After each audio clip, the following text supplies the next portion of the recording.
이게 어떻게 된 일이야? 28살의 나이에 나는 이미 인생이 무엇인지 깨달았다고 생각했어요. 아니, 정확히 말하면 포기했다는 표현이 맞을 거예요. 매일 아침 6시에 눈을 뜨고 30분 만에 씻고 옷을 입고 집을 나섰죠. 지하철을 2번 갈아타고 회사에 도착하면 7시 30분. 그리고 사무실 불을 켜고 커피를 내리고 회장님의 스케줄을 확인하는 거예요.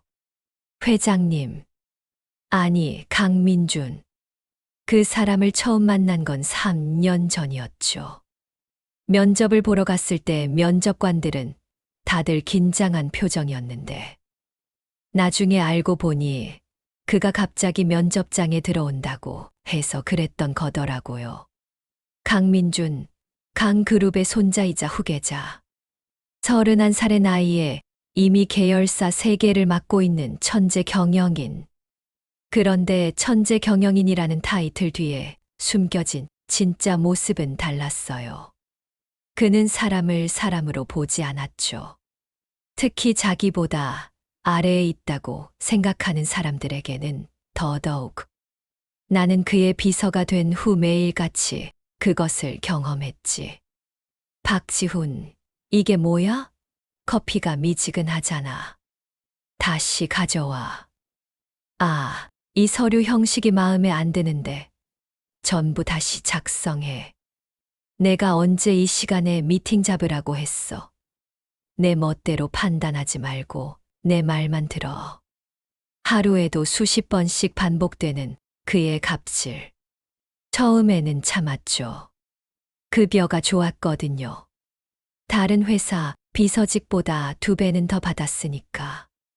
그리고 나에게는 그 돈이 절실했어요. 여동생 지수의 병원비 때문에. 지수는 고등학교 2학년 때 백혈병 진단을 받았어요. 부모님은 이미 교통사고로 돌아가신 지 오래였고, 나와 지수 둘만 남았죠. 지수의 치료비는 상상을 초월했어요. 매달 500만 원이 넘는 돈이 들어갔고, 이식 수술을 위해서는 최소 5천만 원이 필요했거든요. 그래서 참았어요. 강민준의 모욕도, 갑질도, 인격 모독도 전부 다. 돈만 생각했죠. 지수만 생각했어요. 밤늦게까지 일하고 주말에도 호출받고 새벽에 긴급 미팅 자료를 만들어도 참았죠. 형, 그만둬. 다른 일 찾아봐. 그 사람한테 그렇게까지 당하면서 일할 필요 없어. 지수가 병실에서 그렇게 말할 때마다 나는 웃으며 대답했어요. 괜찮아. 급여가 좋잖아. 조금만 더 참으면 내 수술비 다 모을 수 있어. 하지만 속으로는 매일 생각했어요. 언젠가 이 상황이 역전되기를 바랐죠. 강민준이 나처럼 무력한 입장이 되어보기를. 내가 그의 자리에서 세상을 내려다보기를. 그런 황당한 상상을 하면서 하루하루를 견뎌냈어요. 그리고 그날이 왔죠. 내 인생이, 아니, 우리 둘의 인생이 완전히 뒤바뀌는 그날이. 일장 그날의 벼락. 그날도 평소와 다르지 않게 시작됐어요. 강민주는 아침부터 기분이 좋지 않았죠. 전날 밤 술을 많이 마신 모양이었거든요. 사무실에 들어오자마자 나를 보더니 짜증 섞인 목소리로 말했어. 박지훈 숙취해소 음료 안 가져왔어. 내가 매번 말해야 돼. 죄송합니다. 바로 가져오겠습니다. 편의점으로 달려가서 숙취해소 음료를 사왔죠. 그런데 돌아오는 길에 비가 내리기 시작했어요. 우산을 안 가져온 나는 뛰어서 돌아왔지. 회사에 도착했을 때는 옷이 다 젖어 있었고요. 뭐야, 왜 이렇게 늦어? 그리고 왜 옷이 젖었어? 지저분하게. 강민주는 내 모습을 보고 인상을 찌푸렸어요. 비가 와서 그렇습니다. 비가 온다는 걸 예상 못했어. 우산을 챙기든지. 정말 답답하네. 나는 아무 말도 하지 않았어요. 말해봤자 소용없다는 걸 알았거든. 오후에는 중요한 미팅이 있었어요. 해외 투자사와의 미팅이었는데 강민준이 직접 프레젠테이션을 할 예정이었죠. 나는 자료를 준비하고 회의실을 세팅했어요. 모든 게 완벽했지. 그런데 미팅 직전에 강민준이 자료를 보더니 화를 냈죠. 이게 뭐야? 14페이지 그래프가 잘못됐잖아. 수치가 다르다고. 확인해 보니 원본 데이터가 맞습니다. 재무팀에서 보낸 자료 그대로입니다. 재무팀이 틀렸든 내가 틀렸든 나는 상관없어. 내가 쓸 자료가 틀렸다는 게 문제지. 당장 수정해. 하지만 미팅 시작까지 10분밖에 남지 않았습니다. 그게 내 문제야? 내가 미리 확인을 제대로 했어야지. 나는 급하게 노트북을 들고 자리로 돌아가서 그래프를 수정했어요. 손이 떨렸죠. 화가 나서가 아니라 억울해서. 분명 내가 3번이나 확인한 자료였거든요. 재무팀 팀장한테도 확인받았고. 미팅은 성공적으로 끝났어요. 투자사 대표는 강민준의 프레젠테이션에 감탄했고 투자 계약서에 서명했죠. 강민준은 기분이 좋아졌어. 미팅이 끝나고 나를 보더니 말했죠. 오늘 잘했어. 그래프 수정한 거 말이야. 역시 중요한 순간에 제대로 하는군. 나는 웃으며 대답했어요. 감사합니다. 속으로는 전혀 다른 말을 하고 있었지만 저녁이 되었네요. 강민주는 거래처 사람들과 저녁 식사 약속이 있었어요. 나도 따라가야 했지. 비서니까. 식당은 강남에 있는 고급 일식당이었어요. 1인당 30만 원은 좋게 할 것 같은 곳. 식사 중에 강민주는 계속 술을 마셨어. 그리고 거래처 사람들에게 자랑을 늘어놓았죠. 자기가 얼마나 대단한지, 강그룹이 얼마나 큰 회사인지, 자기 할아버지가 얼마나 대단한 사람인지. 저희 할아버지가 말씀하시길 사업은 배짱이라고 하셨어요. 저도 그 말씀을 따라서 항상 과감하게 결정하죠. 거래처 사람들은 맞장구를 쳤어요. 아부를 떨었죠. 강민주는 그걸 즐기는 것 같았어. 식사가 끝나고 나서 2차로 자리를 옮겼어요. 강남역 근처의 바였어. 거기서도 강민주는 계속 마셨죠. 나는 술을 마시지 않았어요. 나중에 강민준을 집까지 모셔다 드려야 했거든. 밤 11시가 되어서야 모임이 끝났어요. 강민주는 완전히 취해 있었죠. 나는 그를 부축해서 차까지 데려갔어. 기사님이 운전석에 앉아 기다리고 있었지. 차에 타자마자 강민준이 말했어요. 박지훈, 너 오늘 표정이 안 좋더라. 불만 있어? 아닙니다. 거짓말하지 마. 내가 다 봤어. 오후에 그래프 수정하라고 했을 때 표정 말이야. 착각하신 겁니다. 착각. 내가 착각을 해. 내가 지금 나한테 반말하는 거 아니야? 그런 게 아닙니다. 됐어, 됐어. 너 같은 애들은 항상 그래. 겉으로는 내내 하면서 속으로는 나를 욕하지. 알아, 다 알아. 나는 대답하지 않았어요. 기사님이 차를 출발시켰죠. 강민준의 집은 한남동에 있었죠. 강그룹 회장님이 사주신 펜트하우스였어. 40분쯤 달렸을까. 한남대교를 건너고 있었죠. 그때였어요. 갑자기 하늘이 번쩍였어. 천둥 소리가 엄청나게 크게 들렸지. 비가 억수같이 쏟아지기 시작했고요. 기사님, 천천히 가세요. 시야가 안 좋네요. 내가 말했어요. 기사님이 속도를 줄였죠. 그런데 강민준이 갑자기 소리쳤어. 야, 박지훈, 차 세워. 예, 왜요? 나 토할 것 같아. 빨리 세우라고. 기사님이 급히 차를 길가에 세웠죠. 강민준이 문을 열고 밖으로 나갔어. 나도 따라 나갔지. 우산을 들고 한남대교 위였어요. 차들이 쌩쌩 지나가고 있었고 비는 계속 내렸죠. 강민주는 난간에 기대서 토했어. 나는 그 옆에서 우산을 받쳐주고 있었지. 물 좀. 강민준이 가까스로 말했어요. 나는 차로 돌아가서 물을 가져왔어. 그에게 건네주려는 순간이었죠. 하늘이 갈라지는 것 같았어. 번개가 우리를 향해 떨어졌죠. 아니, 정확히는 우리 사이에 있던 난간 쪽으로 떨어졌어. 엄청난 빛과 소음, 그리고 몸을 관통하는 듯한 충격. 나는 의식을 잃었어요. 이 장 뒤바뀐 세상.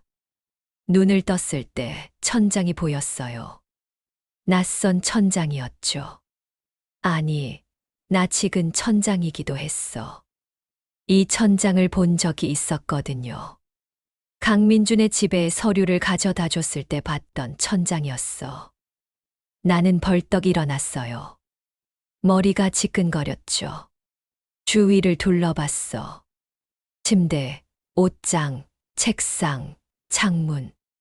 전부 강민준의 침실이었어요. 여기가. 왜? 목소리가 이상했어. 내 목소리가 아니었죠.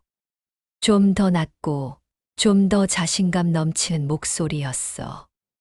나는 침대에서 내려와 거울로 달려갔어요. 거울에 비친 얼굴을 보고 나는 비명을 질렀죠. 강민준이었어. 거울 속에 강민준이 있었어요. 아니, 내가 강민준이었어. 이게 무슨... 나는 내 얼굴을, 아니 강민준의 얼굴을 만져봤어요. 진짜였어. 꿈이 아니었죠. 손을 꼬집어 봤어. 아팠어요. 휴대폰을 찾았죠. 침대 옆 탁자 위에 있었어. 최신형 스마트폰이었어요. 잠금을 해제하려고 했는데 안 됐어. 지문 인식이었거든요. 그런데 내 손가락을, 아니 강민준의 손가락을 갖다 대니까 잠금이 풀렸어요. 화면에는 부재중 전화가 수십 통 있었어. 회사 사람들, 거래처 사람들, 그리고 내 번호도 있었죠. 박지훈, 나한테서 온 전화. 심장이 빠르게 뛰었어요. 나는 내 번호로 전화를 걸었지. 여보세요? 전화를 받은 목소리는 내 목소리였어요. 하지만 말투가 달랐어. 거기, 강민준 씨인가요? 무슨 소리야? 너 정신 나갔어. 나 박지훈이야. 아니에요. 당신이 강민준이에요. 그리고 나는 박지훈이에요. 전화기 너머로 침묵이 흘렀어요. 그리고 웃음소리가 들렸죠. 하하하. 내가 박지훈이라고? 미쳤구나. 벼락 맞고 정신 나간 거야? 벼락. 맞았죠? 한남대교에서. 그래, 맞았어. 그리고 나는 병원에서 깨어났지. 근데 이상한 거야. 거울을 봤는데 내 얼굴이 아니더라고. 박지훈, 내 얼굴이었어. 저도요. 저도 거울을 봤는데 당신 얼굴이었어요. 이게 대체 어떻게 된 거야? 모르겠어요. 하지만 분명한 건 우리 몸이 바뀐 것 같아요. 다시 침묵이 흘렀어요. 긴 침묵이었죠. 만나자. 지금 당장. 강민준이, 아니 내 몸속에 있는 강민준이 말했어요. 어디서요? 회사로 와. 30분 안에. 전화가 끊겼어요. 나는 옷장을 열었죠. 수십 벌의 정장이 걸려 있었어. 전부 명품이었어요. 나는 아무거나 하나 골라서 입었어. 신기하게도 몸이 기억하는지 넥타이도 매끄럽게 맬 수 있었죠. 거실로 나가니 가정부 아주머니가 아침 식사를 준비하고 있었어요. 도련님 일어나셨어요? 아침 식사하시겠어요? 아, 네. 아니요. 급한 일이 있어서 나가봐야 해요. 어머, 아직 병원에서 퇴원하신 지 얼마 안 됐는데 괜찮으세요? 네, 괜찮아요. 나는 현관으로 향했어요. 신발장에는 수십 켤레의 신발이 있었지. 구두를 신고 밖으로 나갔어요. 지하 주차장으로 내려갔죠. 강민준의 차는 어디 있지? 그때 주차장 벽에 붙어 있는 번호판이 보였어요. 2044878. 어디선가 본 번호였어. 강민준의 차 번호였죠. 차로 다가갔어요. 검은색 수입차였어. 문을 열려고 하는데 자동으로 열렸죠. 스마트키가 내 주머니에 있었거든. 운전석에 앉았어요. 어떻게 운전하지? 나는 면허는 있지만 차가 없어서 운전한 지 오래됐는데. 게다가 이런 고급차는 처음이었어요. 그런데 신기하게도 몸이 움직였어. 시동을 걸고 기어를 넣고 핸들을 잡았죠. 마치 수백 번 해본 것처럼. 회사까지 20분이 걸렸어요. 주차장에 차를 세우고 엘리베이터를 탔죠. 임원 전용 엘리베이터였어. 지문 인식으로 작동했는데 내 손가락을 갖다 대니 작동했어요. 최상층 사무실에 도착했어. 강민준의 사무실이었죠. 문을 열고 들어가니 누군가 기다리고 있었어. 나였어요. 아니, 내 몸이었죠. 하지만 그 안에는 강민준이 있었어. 왔구나. 낯선 느낌이었어요. 내 얼굴이 나를 보며 말하는 게. 네. 앉아. 나는 소파에 앉았어요. 강민준도, 아니 내 몸도 맞은편 소파에 앉았죠. 설명해봐. 이게 어떻게 된 거야? 모르겠어요. 저도 이해가 안 돼요. 벼락을 맞았어. 그리고 정신을 잃었지. 깨어나니 병원이었고 거울을 봤는데 내 얼굴이 아니더라. 저도 마찬가지예요. 깨어나니 당신 집이었고 거울을 봤는데 당신 얼굴이었어요. 강민주는 손으로 얼굴을 감쌌어요. 내 얼굴을 감쌌죠. 미치겠네. 이게 말이 돼? 영혼이 바뀌는 게 말이 된다고? 안 되죠. 하지만 현실이에요. 병원에서는 뭐라고 하던가. 저는 병원에 안 갔는데요. 아, 너는 내 집에서 깨어났으니까 안 갔겠지. 나는 병원에서 깨어났어. 의사들이 검사를 했는데 이상이 없대. 몸은 멀쩡하다는 거야. 다행이네요. 다행이라고. 지금 이 상황이 다행이야. 강민준이 소리쳤어요. 나는 움찔했죠. 죄송해요. 죄송하긴 뭘 죄송해. 네, 잘못도 아닌데.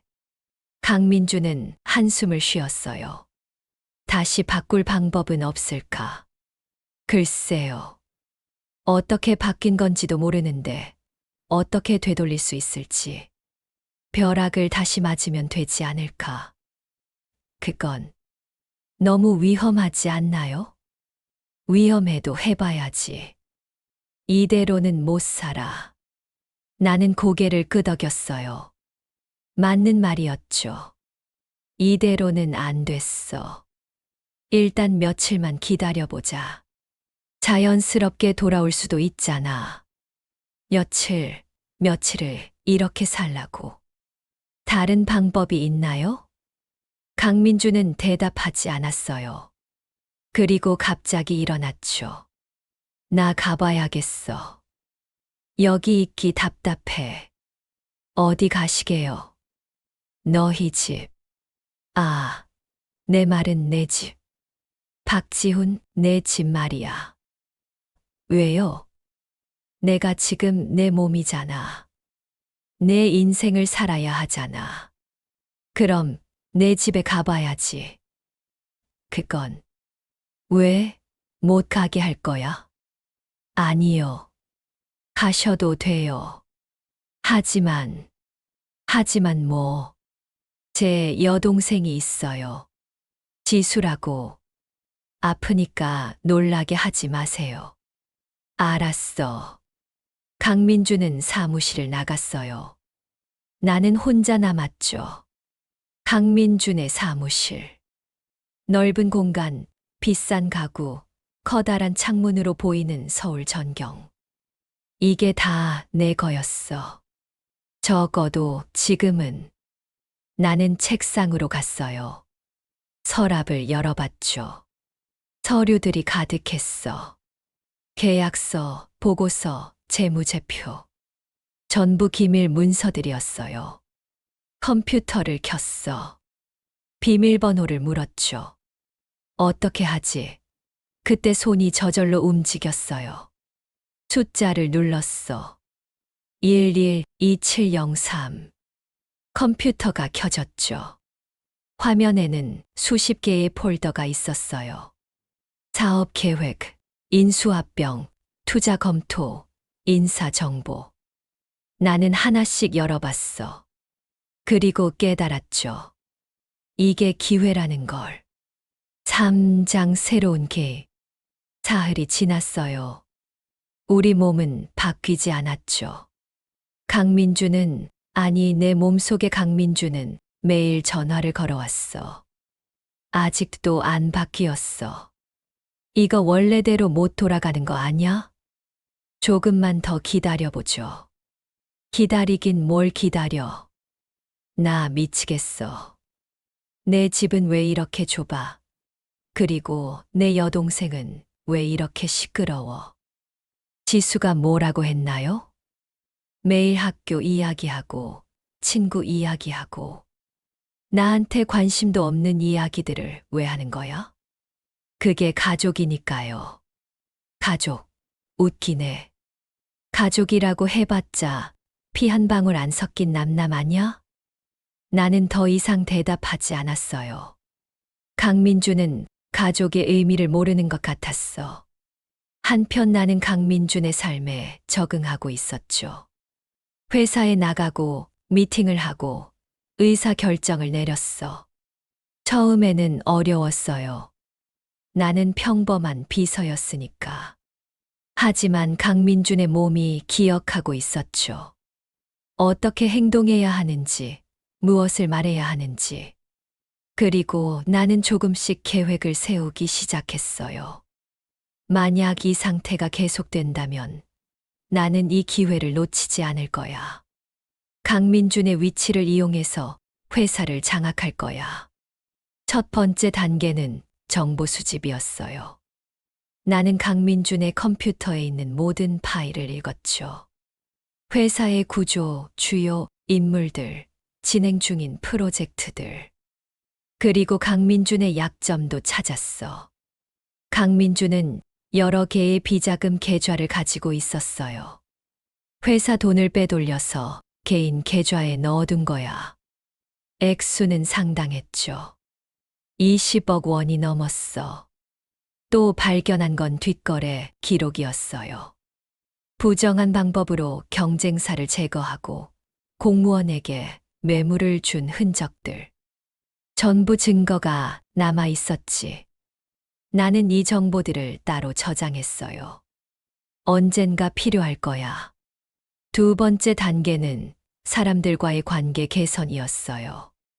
강민주는 직원들에게 존경받지 못했죠. 두려움의 대상이었어. 나는 그걸 바꾸기로 했어요. 회의 시간에 나는 직원들의 의견을 들었어. 강민주는 항상 일방적으로 지시만 내렸는데 나는 달랐죠.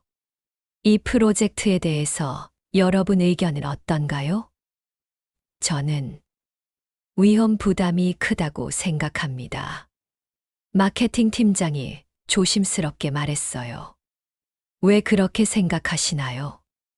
시장 조사 결과를 보면 수요가 불확실합니다. 투자 대비 수익이 낮을 것 같습니다. 좋은 지적이에요. 그럼 대안은 있을까요? 다른 시장을 타겟으로 하는 건 어떨까요? 예를 들어, 회의는 활발하게 진행됐어요. 직원들은 놀란 표정이었죠. 강민준이 이렇게 대화를 나누는 건 처음이었으니까. 회의가 끝나고 나서 부장 한 분이 조심스럽게 다가왔어요. 회장님, 오늘 회의 분위기 좋았습니다. 그래요? 다행이네요. 요즘 많이 달라지신 것 같습니다.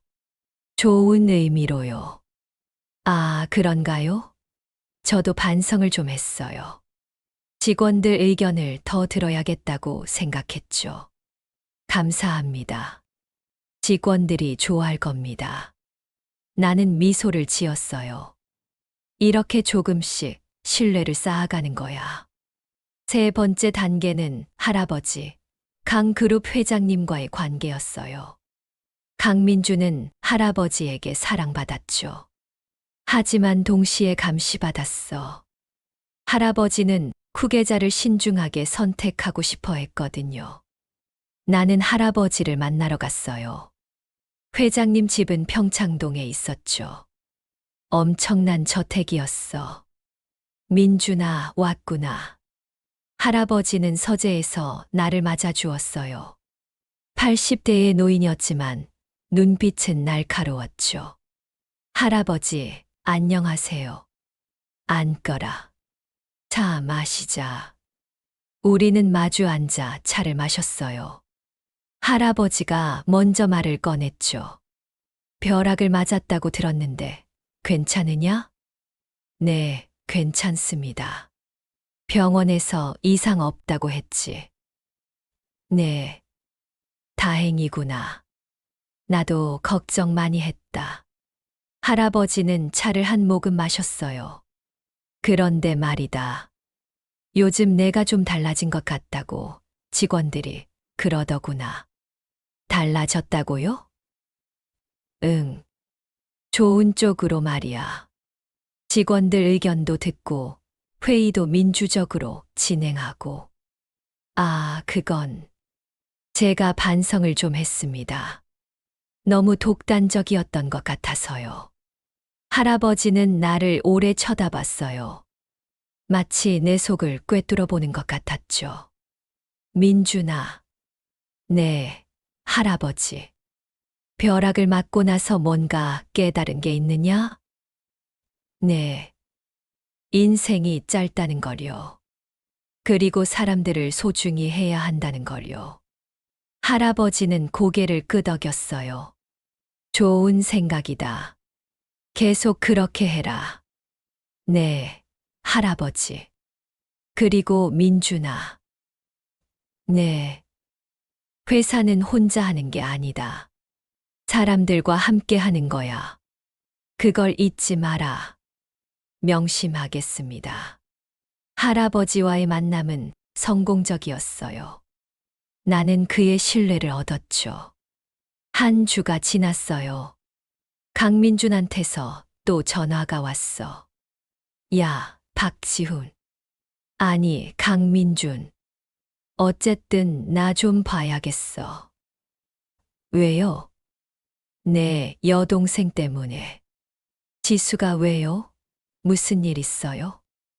일이 생긴 건 아니고 그냥 이상해. 뭐가요? 너희 여동생이 나한테 너무 잘해줘. 매일 밥 챙겨주고, 학교 이야기하고, 나한테 관심 보이고. 그게 이상한가요? 원래 그래요. 나는 이런 거 처음이야. 가족이 이렇게 서로 신경 쓰는 거. 그리고 말이야. 내 여동생 병원비 얼마나 남았어? 왜요? 내가 돈이 필요하잖아. 내 통장 보니까 별로 없던데. 그건 당연하죠. 제 급여로는 병원비 내기도 빠듯했으니까요. 그래서 말인데, 내가 좀 쓸 수 있을까? 내 돈 말이야. 강민준의 돈. 안 돼요. 왜? 그건 제 돈이 아니니까요. 뭐, 지금 내가 내 몸이잖아. 그럼 내 돈도 내 돈이지. 그래도 안 돼요. 우리가 다시 바뀔 수도 있잖아요. 바뀌면 어때? 나 원래대로 돌아가면 다 내 거잖아. 그래도 안 돼요. 강민주는 화를 냈어요. 야, 너 지금 뭐야? 내 몸 쓰면서 내 돈은 안 쓰게 한다고. 필요한 것만 쓰세요. 과소비하지 말고요. 과소비. 내가 뭘 과소비한다고? 알아요. 당신이 어떻게 돈 쓰는지. 매일 술 마시고 명품 사고. 그게 뭐가 어때서? 지금은 제 몸이잖아요. 제 급여로는 그렇게 못 살아요. 그럼 어떻게 하라고? 검소하게 사세요. 제가 살던 대로요. 강민주는 전화를 끊어버렸어요. 나는 한숨을 쉬었죠. 앞으로도 이런 일이 많을 것 같았어. 2주가 지났어요. 우리 몸은 여전히 바뀌지 않았죠. 이제 나는 확신했어. 이게 영구적일 수도 있다고. 그렇다면 나는 이 기회를 최대한 활용해야 했어요. 강민준의 위치를 이용해서 내가 원하던 것들을 이루는 거야. 첫 번째 목표는 회사 장악이었어요. 강그룹은 여러 계열사로 이루어져 있었죠. 그 중에서 강민준이 맡고 있는 건 3개. 강건설, 강유통, 강미디어. 하지만 진짜 권력은 지주회사인 강그룹 본사에 있었어요.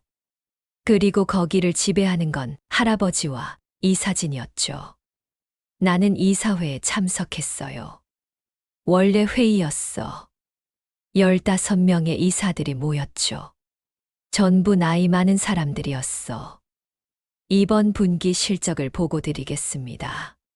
재무이사가 발표를 시작했어요. 숫자들이 화면에 나타났죠. 매출, 영업이익, 순이익. 전년 대비 6% 감소했습니다. 주요 원인은 건설 부문의 부진입니다. 이사들이 웅성거렸어요. 할아버지는 표정이 좋지 않았죠. 민준아, 건설 부문은 내가 맡고 있지 않나? 네, 맞습니다. 설명 좀 해봐라. 나는 자리에서 일어났어요. 건설 부문이 부진한 이유는 3가지입니다. 첫째, 원자재 가격 상승. 둘째, 인건비 증가. 셋째, 신규 프로젝트 부족입니다. 대책은? 원자재는 대량 구매 계약으로 단가를 낮추고 있습니다. 인건비는 생산성 향상으로 상쇄하고 있고요. 신규 프로젝트는 현재 정부와 협의 중입니다. 정부와? 네. 신도시 개발 프로젝트에 참여하려고 합니다. 할아버지는 고개를 끄덕였어요. 좋아. 계속 추진해봐라. 회의는 계속됐죠. 다른 부문들의 보고가 이어졌어. 회의가 끝나고 나서 한 이사가 나를 찾아왔어요. 김상무라는 사람이었죠. 50대 중반의 남자였어. 민준 씨, 잠깐 얘기 좀 할까요? 네, 무슨 일이신가요? 조용한 데로 가시죠. 우리는 빈 회의실로 갔어요. 김 상무가 문을 닫았죠. 민준 씨, 솔직히 말씀드리겠습니다. 네. 요즘 민준 씨가 많이 달라지신 것 같아요. 그런가요? 네. 좋은 쪽으로요. 전에는 오만하고 독단적이었는데 지금은 달라요. 감사합니다. 그래서 제안이 하나 있습니다. 제안이요? 김 상무는 주위를 둘러봤어요. 아무도 없는 걸 확인하고 나서 말했죠. 저는 민준 씨를 다음 회장으로 만들고 싶습니다. 예. 현 회장님 연세가 많으시잖아요. 곧 은퇴하실 겁니다. 그때 민준 씨가 회장이 되어야 해요. 하지만 다른 후보들도 있지 않나요? 있죠. 민준 씨 사촌들도 있고 전문 경영인을 영입하자는 의견도 있어요. 하지만 저는 민준 씨가 최고라고 생각합니다. 왜죠? 능력도 있고 혈통도 있고 이제는 인품도 좋아지셨으니까요. 나는 잠시 생각했어요. 이게 기회일까? 아니면 함정일까? 김 상무님은 왜 저를 도우려고 하시나요? 솔직히 말씀드리면 제 이익도 있습니다. 민준 씨가 회장이 되시면 저도 승진할 수 있으니까요. 정직하시네요. 사업은 거래잖아요. 서로 이익이 되면 되는 거죠. 생각해 보겠습니다. 너무 오래 생각하지 마세요. 기회는 금방 지나갑니다. 김 상무는 회의실 나갔어요. 나는 혼자 남아서 생각했죠. 회장. 강그룹의 회장. 상상도 못한 위치였어. 하지만 지금 나는 그 위치에 도전할 수 있었어요. 그날 저녁 강민준한테서 전화가 왔어. 야, 나 큰일 났어. 무슨 일이에요? 내 여동생이 나 좋아하는 것 같아. 예. 아니, 너 좋아하는 거지. 내 몸을 좋아하는 거지. 무슨 소리예요? 오늘 저녁에 지수가 고백을 했어. 나한테, 아니, 너한테. 나는 말문이 막혔어요. 잠깐, 지수가 저한테 고백을 했다고요? 그래. 오빠 좋아한다고. 사랑한다고. 그게 말이 돼요? 나도 황당해. 근데 지수가 진심이더라. 울면서 말하는데 나도 어떻게 할 수가 없었어. 뭐라고 대답했어요? 당연히 안 된다고 했지. 우리 남매잖아. 그랬더니 지수가 울면서 방으로 들어가 버렸어. 지금도 안 나와. 나는 머리가 복잡했어요. 지수가 나를 좋아한다고. 오빠를. 그게 가능한 일이야? 그건 착각일 거예요. 착각. 고백을 하는데 착각이야? 지수는 저를 오빠로만 생각해요. 가족으로요. 그럼 왜 고백을 해? 사랑한다고 말해. 모르겠어요. 혼란스러운 거겠죠. 병 때문에 힘든 시기니까. 아무튼 나는 모르겠어. 이 문제는 내가 해결해. 제가요? 그래. 지수는 내 여동생이잖아. 하지만 지금 지수 옆에 있는 건 당신이잖아요. 형식적으로는 그래. 하지만 진짜 박지우는 너잖아. 나는 한숨을 쉬었어요. 알겠어요. 제가 지수한테 전화할게요. 그래, 빨리 해결해줘. 나 이런 거 못 견디겠어. 전화가 끊겼죠. 나는 지수한테 전화를 걸었어요. 한참 후에 지수가 받았어. 여보세요? 목소리가 쉬어 있었어요. 울었나 봐. 지수야, 나야. 오빠, 오빠. 무슨 일이야? 왜 울었어? 오빠는 몰라도 돼. 아니야, 알아야지. 나한테 말해봐. 침묵이 흘렀어요. 그리고 지수가 작은 목소리로 말했죠. 오빠, 나 이상해진 것 같아. 이상하다니? 오빠를 보면 심장이 빨리 뛰어. 오빠 생각만 해도 얼굴이 빨개져. 이게 뭘까? 그건 처음에는 오빠가 좋아서 그런 줄 알았어. 가족이니까. 그런데 아니야. 이건 다른 감정이야. 지수야. 오빠, 나 오빠 좋아해. 오빠를 사랑해. 가족으로서가 아니라 남자로서. 나는 눈을 감았어요. 이게 내 잘못이야. 강민준과 몸이 바뀌면서 생긴 일이야. 지수야, 들어봐. 우리는 남매야. 알아. 알지만 내 감정을 어떻게 해. 이미 이렇게 된 걸. 시간이 지나면 나아질 거야. 나아지지 않아. 매일 더 심해져. 오빠를 볼 때마다 더 좋아져. 지수야, 오빠는 나를 어떻게 생각해? 너는 내 소중한 여동생이야. 그뿐이야? 응, 그뿐이야. 지수는 울음을 터뜨렸어요. 알았어. 알겠어. 나 혼자만의 감정이구나. 미안해, 지수야. 오빠가 미안해할 필요 없어. 내가 이상한 거니까. 아니야, 너는 이상하지 않아. 그만 말해줘.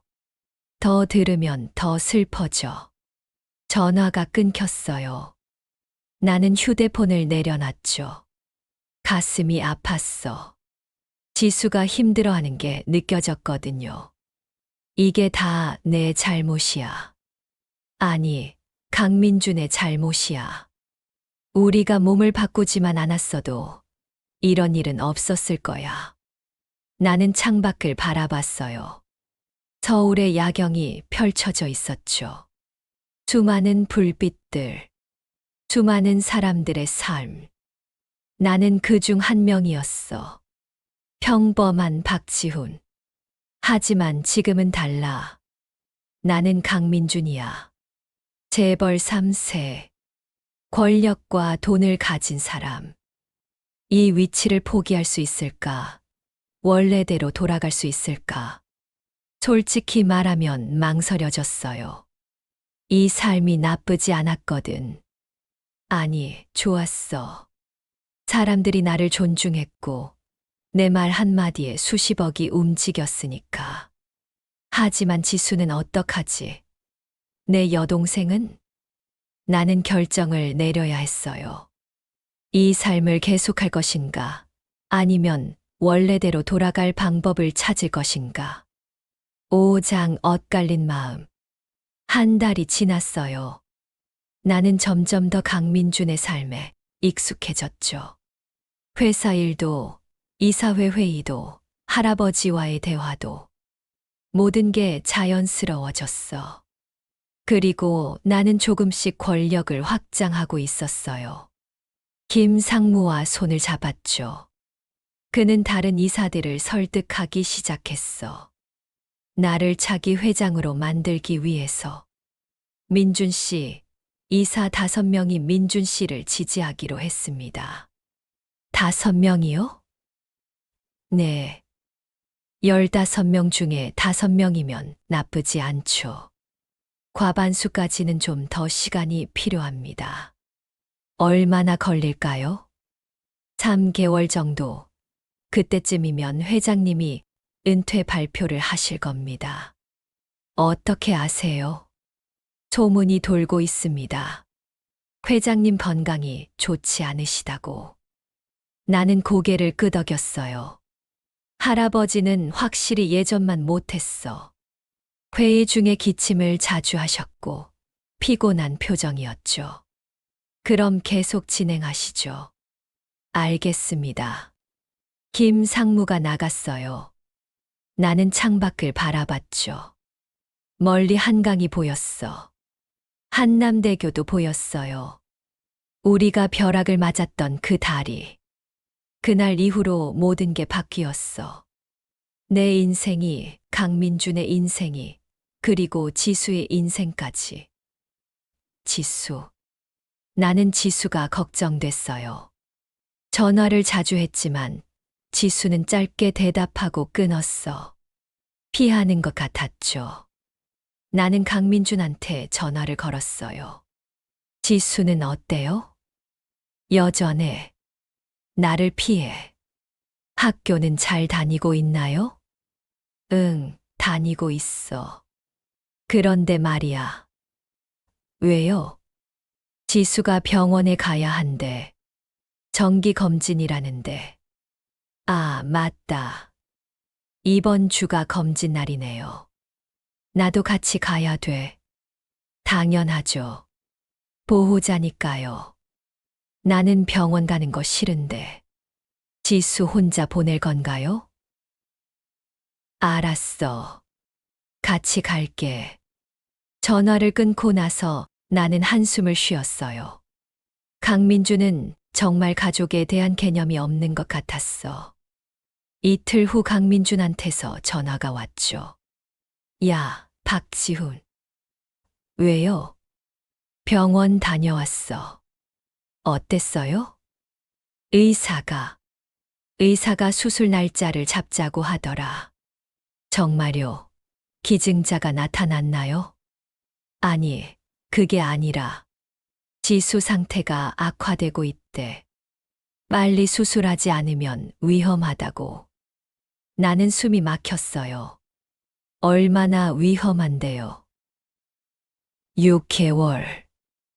6개월 안에 수술하지 않으면 위험하대. 돈은요? 수술비는 얼마나 필요해요? 5천만 원. 아니, 최신 치료법을 쓰면 7천만 원. 7천만 원. 너 돈 있어? 내 통장에? 없어요. 지금까지 모은 게 2천만 원밖에 안 돼요. 그럼 어떻게? 나는 생각했어요.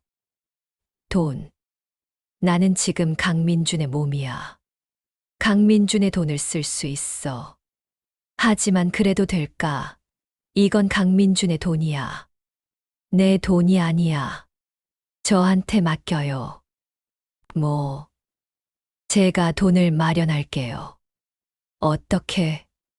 방법이 있어요. 야, 설마 내 돈 쓰려는 거 아니지? 야, 내 돈은 안 돼. 왜요? 당신이 지금 제 몸으로 제 여동생 옆에 있잖아요. 그게 나랑 무슨 상관이야? 상관 있죠. 지수는 제 가족이에요. 너 가족이지, 내 가족이 아니잖아. 하지만 지금 당신이 보호자예요. 법적으로. 법적으로? 우스운 소리 하지 마. 우리 몸이 바뀐 거 법이 인정해? 그래도. 야, 박지훈. 선 넘지 마. 내 돈은 절대 못 써. 그럼 지수는 어떡하라고요? 그건 내가 알아서 해. 내 여동생이잖아. 당신도 사람이면 도와줘야죠. 왜 내가 남의 여동생을 도와줘야 하는데? 당신이 그 자리에 있으니까요. 내가 원해서 내 몸이 된 줄 알아? 나도 피해자야. 나는 더 이상 참을 수 없었어요. 알았어요. 당신한테 기대 안 할게요. 제가 알아서 할게요. 그래, 그렇게 해. 전화가 끊겼어요. 나는 책상에 주저앉았죠. 어떻게 하지? 7천만 원을 어떻게 마련하지? 내 통장에는 2천만 원밖에 없어. 5천만 원이 더 필요해. 아니, 병원비랑 생활비까지 생각하면 6천만 원은 있어야 해. 나는 컴퓨터를 켰어요. 강민준의 계좌를 확인했죠.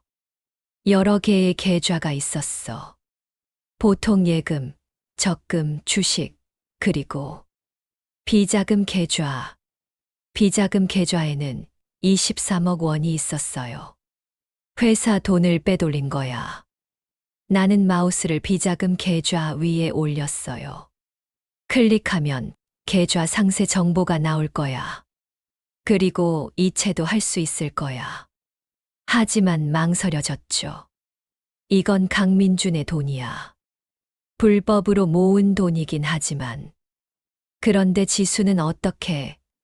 내 여동생은 6개월 안에 수술하지 않으면 위험하다고 했어. 나는 눈을 감았어요. 그리고 결정했죠. 클릭. 계좌 상세 정보가 나타났어. 나는 이체 버튼을 눌렀어요. 수취인 계좌에 내 계좌 번호를 입력했지. 금액은 7천만 원. 이체 완료. 나는 화면을 끄고 의자에 기댔어요. 이제 지수의 수술비는 마련했어.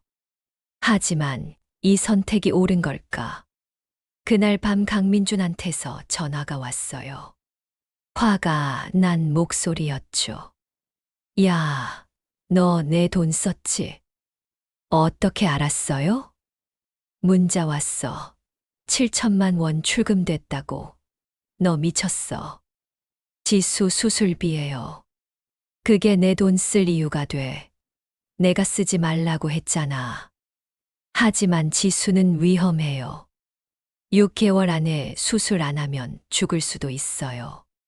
그게 내 문제야? 나는 지수랑 아무 관계도 없어. 관계 있어요. 지금 당신이 보호자잖아요. 법적으로만 그렇지, 실제로는 아니잖아. 당신도 사람이면 이해해야죠. 이해. 내가 왜 남의 가족 일을 이해해야 돼? 당신도 가족 있잖아요. 할아버지, 부모님. 그건 다르지. 뭐가 달라요? 내 가족은 진짜 가족이야. 피가 섞였고 재산도 있고. 가족이 재산 때문에 가족인 건 아니에요. 웃기고 있네. 세상이 어떻게 돌아가는지 알아? 돈이 전부야. 아니에요. 사랑이 더 중요해요. 사랑, 하하. 너 정말 순진하다. 사랑으로 밥 먹고 살아? 적어도 저는 그렇게 생각해요. 그래, 좋아.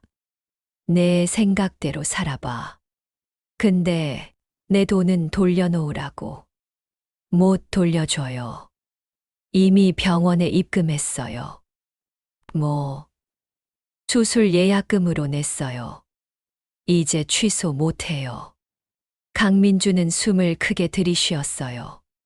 폭발하기 직전 같았죠. 박지훈, 너 나한테 전쟁 선포하는 거야. 아니에요. 저는 제 여동생을 살리려는 거예요. 좋아. 내가 그렇게 나온다면 나도 생각이 있어. 뭐요? 나도 내 돈 쓸 거야. 마음대로. 제 통장에 돈 없어요. 너 지금 내 돈 쓰고 있잖아. 내 신용카드도 있고. 그건 이제부터 나도 막 쓸 거야. 명품도 사고 좋은 데서 밥도 먹고. 그러면 제 신용불량 돼요. 그게 내 알바야? 너도 내 돈 맘대로 썼잖아. 전화가 끊겼어요. 나는 머리를 감싸 쥐었죠. 일이 꼬이기 시작했어. 육장 갈등의 심화. 일주일 후 강민준한테서 문자가 왔어요. 너 신용카드 한도 초과됐어. 결제 안 돼. 나는 급히 인터넷 뱅킹에 접속했죠. 내 계좌를 아니, 박지훈의 계좌를 확인했어. 마이너스 통장이 바닥났어요. 신용카드 대금이 600만 원 넘게 밀려 있었죠. 이게 뭐야? 나는 사용 내역을 확인했어요. 명품 가방, 고급 레스토랑, 나이트클럽. 강민준이 정말 마음대로 쓴 거야. 나는 강민준한테 전화를 걸었어요. 뭐 하는 짓이에요? 뭐긴 뭐야. 돈 쓰지. 제 통장 거의 파산이에요. 그래서 너도 내 돈 7천만 원 썼잖아. 그건 지수 수술비라고요. 나는 내 생활비야. 똑같잖아. 똑같지 않아요. 한 명의 생명이 걸린 문제라고요. 나도 내 생명이 걸렸어. 이렇게 가난하게 살면 나 죽을 것 같다고. 당신 정말. 그리고 말이야. 내 여동생 지수. 지수가 왜요? 나한테 계속 말 걸어. 피하고 싶은데 자꾸 다가와. 그럼 잘 대해주세요. 지수는 아픈 애예요. 알아. 앓는데 짜증나. 나는 이런 거 못하겠어. 못하기는요. 해야죠. 왜 내가? 당신이 지금 제 자리에 있으니까요. 나는 박지훈이 아니야. 강민준이라고. 겉모습은 박지훈이에요. 속은 강민준이야. 그리고 나는 지수한테 관심 없어. 나는 한숨을 쉬었어요. 제발 부탁이에요. 지수한테 잘해주세요. 조금만 더. 조금만 더. 언제까지? 우리가 다시 바뀔 때까지요. 바뀐다는 보장이 있어. 없잖아. 우리 이미 한 달 넘게 일해. 이제 인정해. 우리는 영원히 이렇게 사는 거야. 그럴 리 없어요. 왜 그럴 리 없어? 무슨 근거로? 그냥 그래요. 느낌이 그래요. 느낌? 웃기네. 세상이 느낌대로 돌아가. 나는 대답할 말이 없었어요. 어쨌든 나는 더 이상 못 참겠어. 너도 내 돈 썼으니까 우리 이제 공평하게 하자. 공평하게라니요. 나는 내 인생 살 거야. 내 몸으로. 그리고 너는 내 인생 살고. 내 몸으로. 그게 무슨 말이에요? 서로 간섭하지 말자고. 너는 강민준으로 살고, 나는 박지훈으로 살고. 그럼 지수는요? 지수는 내가 알아서 해. 전화로든 뭐든. 나는 이제 모르겠어. 당신 정말 최악이에요. 최악이든 뭐든 나는 상관없어. 나는 이렇게밖에 못해. 전화가 끊겼어요. 나는 휴대폰을 던지고 싶었죠. 하지만 참았어. 이건 강민준의 휴대폰이니까. 그날 저녁 나는 회사 일을 마치고 집으로 돌아왔어요. 강민준의 집. 아니, 이제는 내 집이라고 불러야 하나? 샤워를 하고 침대에 누웠어요. 천장을 바라봤죠. 복잡한 생각들이 머릿속을 채웠어. 나는 뭘 하고 있는 걸까? 강민준의 인생을 살면서 내 인생은 어떻게 되는 거지? 지수는 어떡하고? 그때 문자가 왔어요. 지수였어. 오빠, 나 수술 날짜 잡혔어. 다음 달 15일이래. 나는 답장을 보냈죠. 그래, 잘 됐다. 걱정하지 마. 수술 잘 될 거야. 오빠 올 거지. 수술날. 나는 답장을 못했어요. 내가 갈 수 있을까? 강민준의 몸으로? 오빠. 응, 갈게. 꼭 갈게. 고마워, 오빠. 사랑해. 나는 휴대폰을 내려놨어요. 가슴이 먹먹했죠. 다음 날 회사에서 김 상무가 나를 찾아왔어요. 민준 씨, 좋은 소식이 있습니다. 무슨 소식이요? 이사 8명이 민준 씨를 지지하기로 했습니다. 8명이요? 네. 과반수까지 얼마 안 남았어요. 좋네요. 그리고 회장님이 다음 달에 은퇴 발표를 하실 거라는 확실한 정보를 얻었습니다. 다음 달이요? 네. 그럼 후임 선출이 바로 시작됩니다. 준비하셔야 해요. 나는 고개를 끄덕였어요. 알겠습니다. 김 상무가 나간 후 나는 창밖을 바라봤죠. 다음 달. 지수의 수술도 다음 달이야. 모든 게 한꺼번에 닥치고 있어. 저녁 무렵 할아버지한테서 전화가 왔어요. 민준아, 오늘 저녁에 시간 있니? 네, 있습니다. 집으로 와라. 저녁 같이 먹자. 알겠습니다. 나는 할아버지 집으로 갔어요. 식탁에는 음식이 차려져 있었죠. 앉아라. 네. 우리는 마주 앉아 식사를 시작했어요. 할아버지가 먼저 말을 꺼냈죠. 민준아, 나 다음 달에 은퇴한다. 놀랐니? 아니요. 어느 정도 예상하고 있었습니다. 그래? 역시 똑똑하구나. 할아버지는 국을 한 숟가락 떠서 드셨어요. 후임 회장은 이사회에서 선출할 거다. 네. 너도 후보 중 하나야. 알고 있지? 네. 솔직히 말하마. 너를 밀고 싶다. 나는 할아버지를 봤어요. 정말입니까? 그래. 너는 능력도 있고 최근 들어 인품도 좋아졌어. 회장감이야. 감사합니다. 하지만 조건이 있다. 조건이요? 결혼해라. 예. 회장이 되려면 안정적인 가정이 있어야 해. 그래야 이사들이 신뢰하지. 하지만 저는 아직 여자친구 있니? 아니요. 그럼 내가 소개시켜 줄까? 괜찮습니다. 제가 알아서 하겠습니다. 빨리 해라. 시간 없다.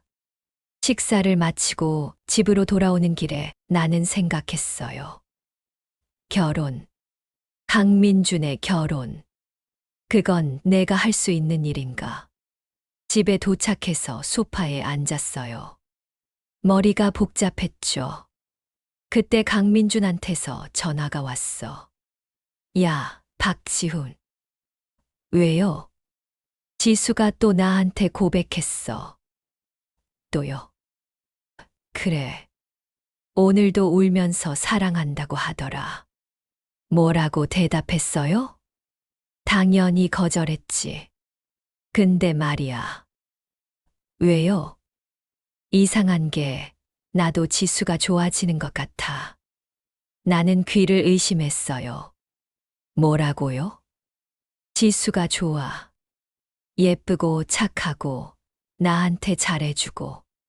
당신 지금 무슨 소리 하는 거예요? 나도 모르겠어. 처음에는 짜증났는데 시간이 지나니까 익숙해지더라.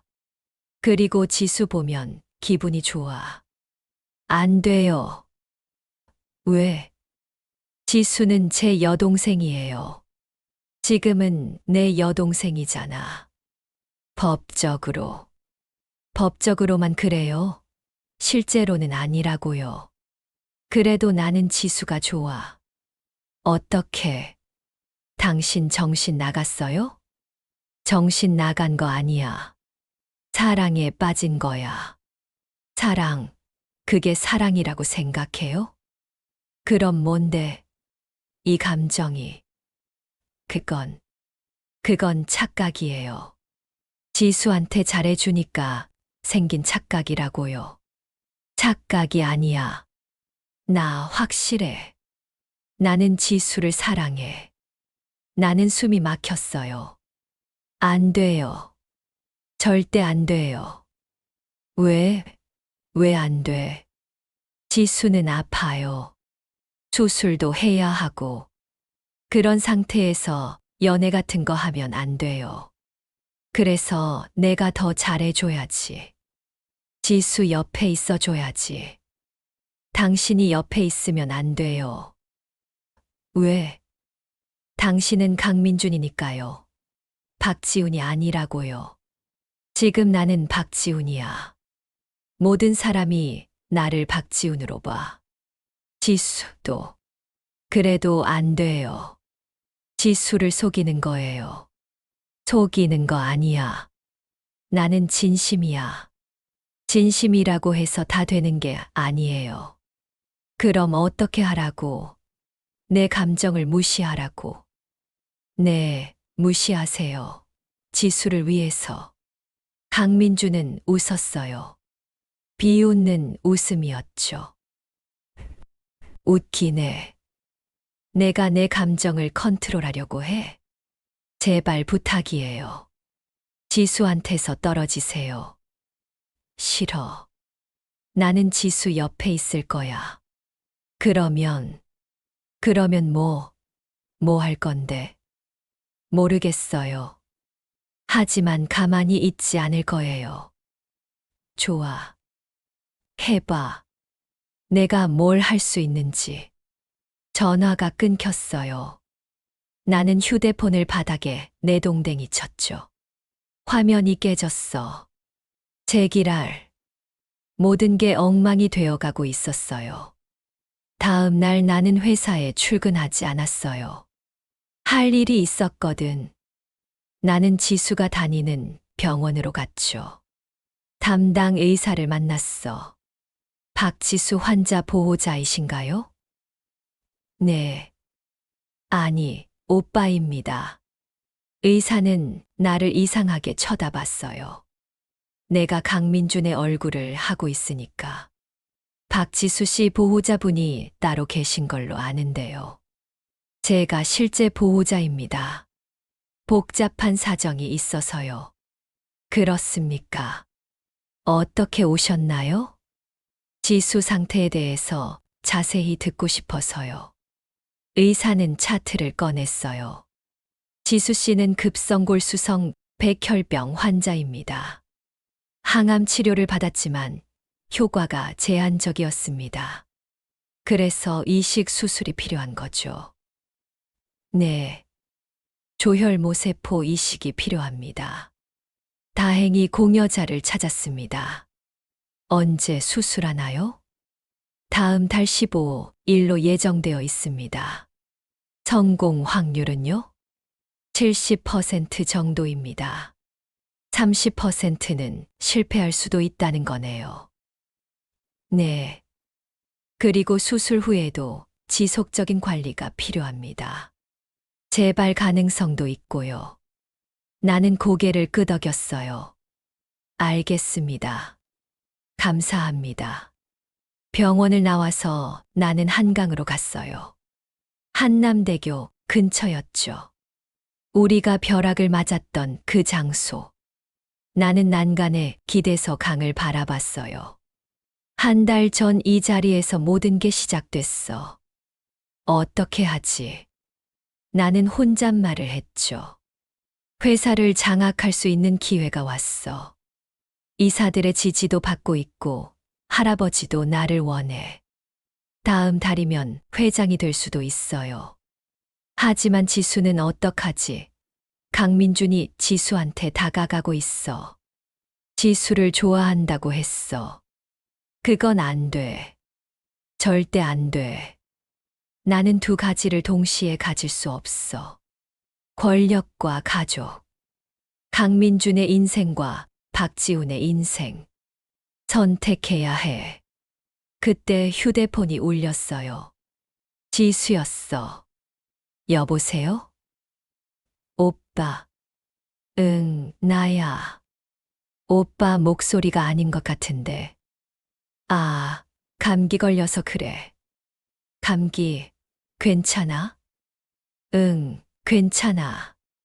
오빠, 나 오늘 학교에서 좋은 일 있었어. 뭔데? 친구가 나한테 생일 선물 줬어. 목걸이인데 되게 예뻐. 그래, 좋겠다. 오빠도 내 생일 때 선물 줄 거지. 물론이지. 뭐 줄 건데? 그건 비밀이야. 지수는 웃었어요. 오랜만에 듣는 지수의 웃음소리였죠. 오빠, 사랑해. 나도. 전화를 끊고 나서 나는 결정했어요. 나는 원래대로 돌아가야 해. 박지훈으로. 지수의 오빠로. 하지만 어떻게 벼락을 다시 맞아야 하나? 그건 너무 위험해. 나는 인터넷으로 검색했어요. 영혼 교환, 몸바뀜, 벼락 사고. 여러 키워드로 찾아봤죠. 그리고 한 기사를 발견했어. 벼락을 맞고 성격이 바뀐 사람의 이야기. 의사들은 그걸 외상 후 스트레스 장애라고 설명했죠. 또 다른 기사도 있었어요. 임사 체험 후에 인생관이 바뀐 사람들. 그들은 모두 비슷한 경험을 했어. 터널, 빛, 다른 세계. 나는 계속 검색했어요. 그리고 한 블로그를 찾았죠. 영혼 교환 경험담이라는 제목이었어. 글쓴이는 자신이 10년 전에 교통사고로 영혼이 바뀌었다고 주장했어요. 그리고 1년 후에 다시 원래대로 돌아왔다고. 어떻게 돌아왔냐고. 글쓴이의 설명은 이랬어요. 두 영혼이 서로를 이해하고 용서할 때 원래대로 돌아갈 수 있습니다. 이해와 용서. 나는 강민준을 이해할 수 있을까? 그리고 용서할 수 있을까? 나는 강민준한테 전화를 걸었어요. 뭐야? 만나자. 왜? 얘기할 게 있어. 무슨 얘기? 만나서 하자. 한남대교에서. 거기, 왜 거기서? 우리가 벼락 맞았던 곳이잖아. 알았어. 언제? 지금 당장. 알았어. 30분 후에 보자. 나는 한남대교로 갔어요. 우리가 벼락을 맞았던 그 지점에 섰죠. 30분 후에 강민준이 왔어. 내 몸으로. 왔어.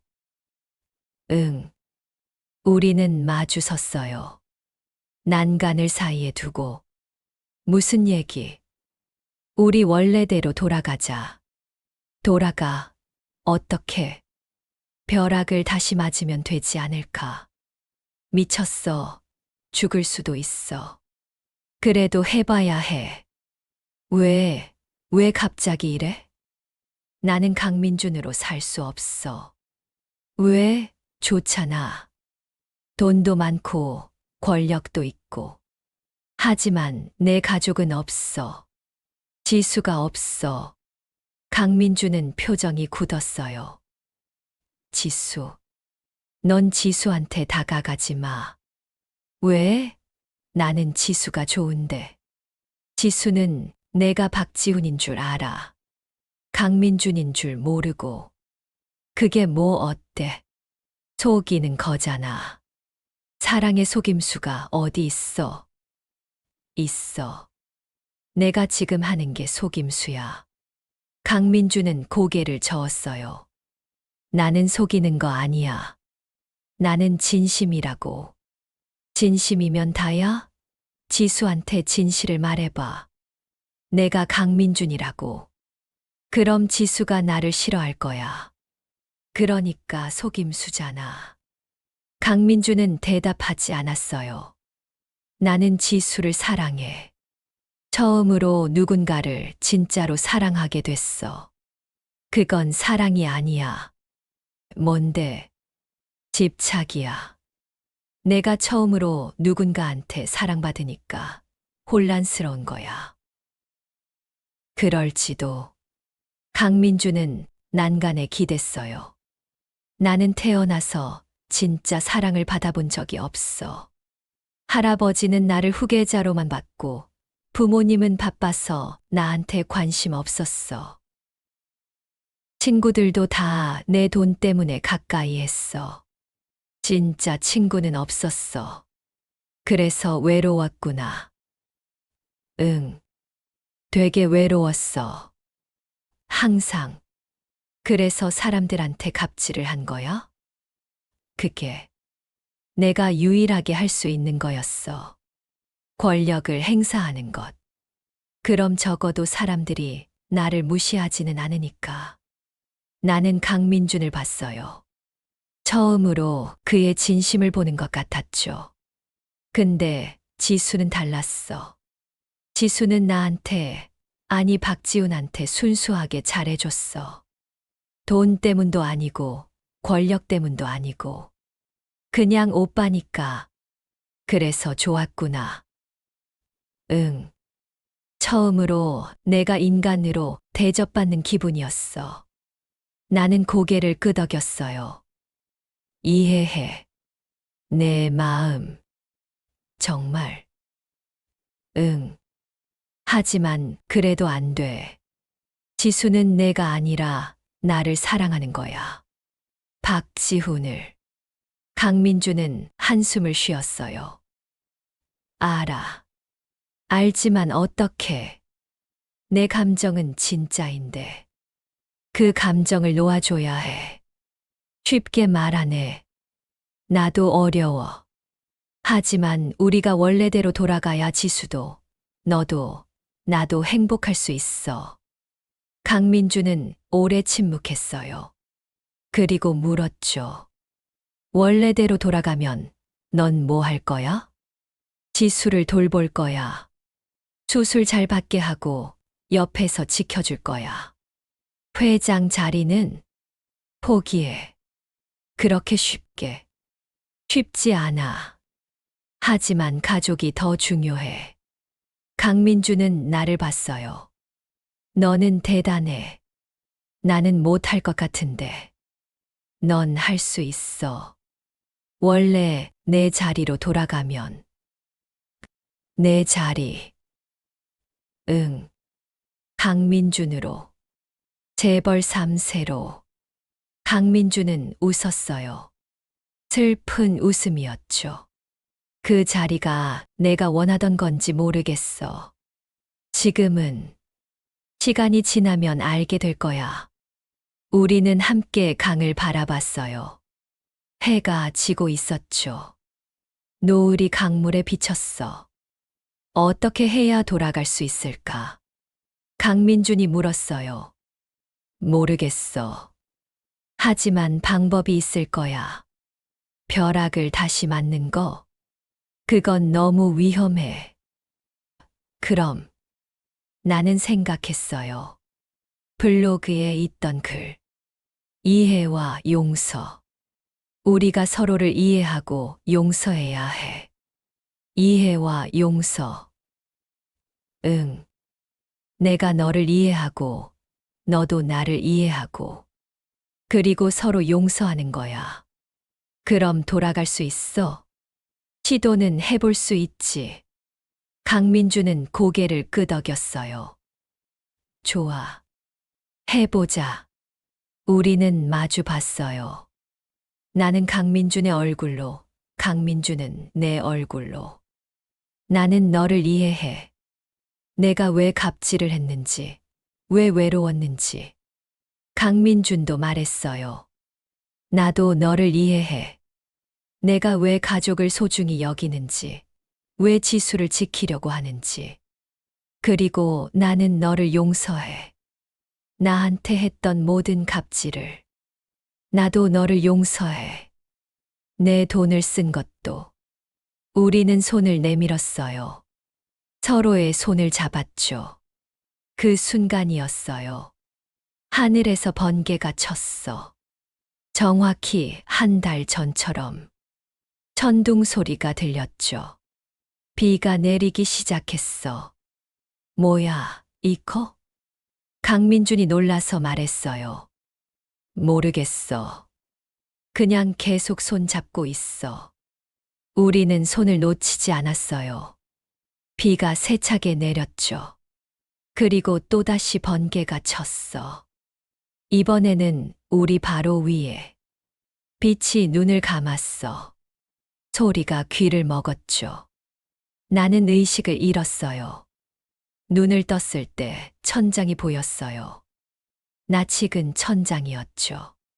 우리 집 천장이었어. 나는 벌떡 일어났어요. 주위를 둘러봤지. 작은 방, 낡은 가구, 창문으로 보이는 빌라 풍경. 내 방이었어요. 박지훈의 방. 나는 거울로 달려갔어요. 거울 속에 내 얼굴이 있었죠. 박지훈의 얼굴. 돌아왔다. 나는 내 얼굴을 만져봤어요. 진짜였어. 나는 박지훈으로 돌아왔어. 방문이 열렸어요. 지수가 들어왔죠. 오빠, 깨어났어? 지수야. 나는 지수를 안았어요. 진짜 내 여동생. 진짜 지수. 오빠, 왜 그래? 무슨 일 있어?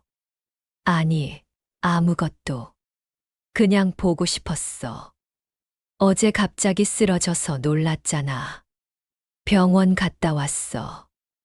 병원. 응. 의사 선생님이 과로래. 쉬어야 한대. 그렇구나. 나는 지수를 놓아줬어요. 지수는 나를 이상하게 쳐다봤죠. 오빠, 진짜 괜찮아? 응, 괜찮아.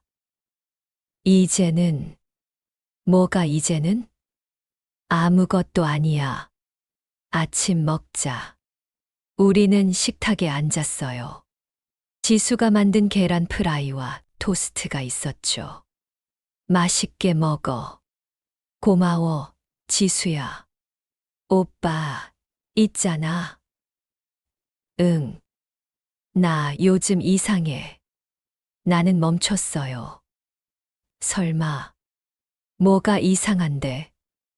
오빠를 보면 심장이 빨리 뛰었었어. 근데 어제부터 그게 없어졌어. 그래. 응. 신기하지. 마치 꿈을 꾼 것 같아. 나는 안도의 한숨을 쉬었어요. 다행이야. 지수의 감정도 원래대로 돌아온 거야. 꿈일 거야. 병 때문에 힘들어서 그랬을 거야. 그런가. 아무튼 지금은 괜찮아. 오빠는 그냥 오빠야. 그래. 나는 내 오빠야. 식사를 마치고 나서 나는 휴대폰을 확인했어요. 강민준한테서 문자가 와 있었죠. 나도 돌아왔다. 얘기하자. 나는 답장을 보냈어요. 어디서 만날까? 회사로 와. 내 사무실로. 나는 옷을 갈아입고 회사로 갔어요. 비서로서 회사에 가는 게 얼마만인지 모르겠어. 강민준의 사무실 문을 두드렸죠. 들어와. 문을 열고 들어갔어요. 강민준이 책상에 앉아 있었어. 원래의 모습으로. 앉아. 나는 소파에 앉았어요. 강민준도 맞은편에 앉았죠. 기분이 어때? 강민준이 물었어요. 이상해. 익숙하면서도 낯설어. 나도 마찬가지야. 우리는 잠시 침묵했어요. 박지훈. 네. 고마워. 뭐가요? 나한테 많은 걸 가르쳐줘서. 제가요? 응. 내 삶을 살면서 깨달았어. 돈이 전부가 아니라는 것. 사람이 더 중요하다는 것. 나는 미소를 지었어요. 저도 배웠어요. 권력이 얼마나 무거운 건지. 무겁지. 네. 회장님 자리가 얼마나 힘든지 알게 됐어요. 강민주는 웃었어요. 그래서 말인데, 나 결정했어. 뭐요? 회장 자리 안 할 거야. 예. 이사회에서 후임을 선출할 건데, 나는 사퇴할 거야. 왜요? 아직 준비가 안 됐어. 내가 더 배워야 할 게 많다는 걸 깨달았거든. 하지만, 그리고 너한테 제안이 있어. 저한테요. 계속 내 비서로 일해줬으면 해. 당연하죠. 아니, 그게 아니라, 진짜 파트너로서 일하는 거야. 파트너요? 응. 나한테 조언해주고, 가끔은 반대도 하고, 그렇게 함께 일하자. 나는 생각했어요. 예전 같으면 갑질하던 강민준이 이렇게 말하다니. 좋아요. 그렇게 하죠. 고마워. 강민주는 자리에서 일어났어요. 그리고 이거. 강민주는 봉투를 하나 내밀었죠. 뭐예요? 열어봐. 나는 봉투를 열었어요. 수표가 들어 있었어. 금액은 5천만 원. 이게 뭐예요? 지수 수술비 부족한 거. 내가 보탤게. 안 돼요. 이미 7천만 원이나. 그건 내 돈을 내가 쓴 거잖아. 이건 내가 주는 거야. 선물로. 하지만, 받아. 지수는 소중한 사람이잖아. 나는 수표를 봤어요. 눈물이 날 것 같았죠. 감사합니다. 천만에. 그리고 말이야. 네. 지수한테 미안하다고 전해줘. 내가 혼란스럽게 해서. 알겠습니다. 나는 사무실을 나왔어요. 복도를 걸으면서 생각했죠. 강민준이 변했어. 진짜로. 한 달 후 지수의 수술 날이었어요. 나는 병원에서 대기실에 앉아 있었죠. 수술은 6시간이 걸렸어. 긴 시간이었어요. 나는 계속 기도했지. 마침내 의사가 나왔어요. 보호자분. 네. 나는 벌떡 일어났어요. 수술 성공했습니다. 정말요? 네. 이식이 잘 됐고, 현재 상태도 안정적입니다. 감사합니다. 정말 감사합니다. 나는 의사의 손을 잡았어요. 의사는 웃으며 말했죠. 환자분이 의지가 강하셨어요. 그게 큰 도움이 됐습니다. 나는 회복실로 갔어요. 지수가 침대에 누워 있었죠. 아직 마취해서 깨지 않았어. 나는 지수의 손을 잡았어요. 지수야, 수술 잘 됐어. 이제 괜찮을 거야. 지수는 대답하지 않았어요. 하지만 손이 살짝 움직이는 것 같았죠. 나는 지수 옆에 앉아 있었어. 얼마나 지났을까? 지수가 눈을 떴어요. 오빠. 지수야, 깨어났구나. 수술. 끝났어. 응, 잘 됐어. 의사 선생님이 성공했대. 다행이다. 지수는 미소를 지었어요. 약한 미소였지만 진짜 미소였죠. 오빠, 고마워. 옆에 있어줘서. 당연하지. 나는 내 오빠잖아. 사랑해, 오빠. 나도 사랑해, 지수야. 그때 문이 열렸어요. 강민준이 들어왔죠. 안녕하세요. 누구세요? 지수가 물었어요. 저는 강민준이라고 합니다. 회사 사장님이에요. 아, 오빠 상사분. 네. 강민주는 꽃다발을 내밀었어요. 회유를 빌어요. 감사합니다. 지수는 꽃을 받았어요. 강민준과 지수가 눈을 마주쳤죠. 잠깐 이상한 분위기가 흘렀어. 마치 서로를 알아보는 것 같은. 하지만 곧 지나갔어요. 그럼 저는 이만. 강민준이 말했어요. 오빠, 배웅해드려. 지수가 말했죠. 나는 강민준과 함께 복도로 나왔어요. 괜찮으세요? 내가 물었죠. 뭐가? 지수 보는 게요. 강민준은 웃었어요. 괜찮아. 예쁜 여동생이네. 잘 돌봐줘. 네. 강민준은 돌아서 걸어갔어요. 그의 뒷모습이 외로워 보였죠. 하지만 나는 알아. 그가 괜찮을 거라는 걸.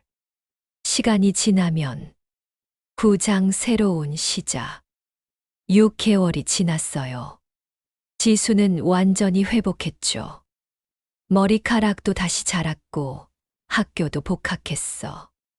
나는 여전히 강민준의 비서로 일하고 있었어요. 하지만 관계는 많이 달라졌죠. 강민준은 더 이상 갑질하지 않았어. 대신 내 의견을 물었고 존중했어요. 박지훈, 이 계약건 어떻게 생각해? 리스크가 큰 것 같습니다. 다시 검토해 보시는 게 좋을 것 같아요. 그래. 어떤 부분이? 여기 조항이 애매합니다. 나중에 분쟁 소지가 있어요. 좋은 지적이야. 법무팀한테 다시 검토하라고 하자.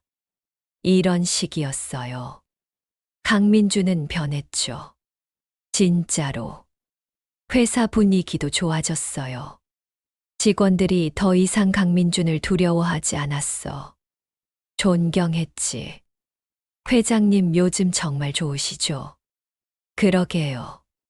전에는 무서웠는데 벼락 맞고 성격이 바뀌신 것 같아요. 직원들의 수근거림이 들렸어요. 나는 웃었죠. 그들이 진실을 안다면 믿지 못할 거야. 어느 날 강민준이 나를 불렀어요. 박지훈, 잠깐. 네. 오늘 저녁에 시간 있어? 있습니다. 같이 저녁 먹자. 내가 살게. 좋습니다. 우리는 한 식당에 갔어요. 고급스럽지 않은 동네 식당이었죠. 여기 된장찌개 맛있어. 강민준이 말했어요. 어떻게 아세요? 내가 예전에 말했었잖아. 내 집 근처 식당이라고. 아, 맞다. 우리는 된장찌개를 주문했어요. 음식이 나왔죠. 맛있네. 강민준이 말했어요. 그렇죠. 내 몸으로 살 때 한 번 왔었어. 지수랑 같이. 그랬구나. 그때 지수가 행복해 하더라. 오빠랑 같이 밥 먹는다고. 지수는 원래 그래요. 작은 일에도 행복해 해요. 강민주는 웃었어요. 부럽다. 그런 순수함. 당신도 가질 수 있어요. 그럴까? 그럼요. 이미 많이 변하셨잖아요. 강민주는 고개를 끄덕였어요. 박지훈 덕분이야. 고마워. 저야말로요. 우리는 식사를 마치고 밖으로 나왔어요. 날씨가 좋았죠. 별이 많이 보였어. 한남대교 갈래? 강민준이 물었어요. 거기요? 응. 우리한테 특별한 곳이잖아. 그렇네요. 우리는 한남대교로 갔어요. 난간에 기대서 강을 바라봤죠. 여기서 모든 게 시작됐지. 강민준이 말했어요. 네. 그때는 몰랐어.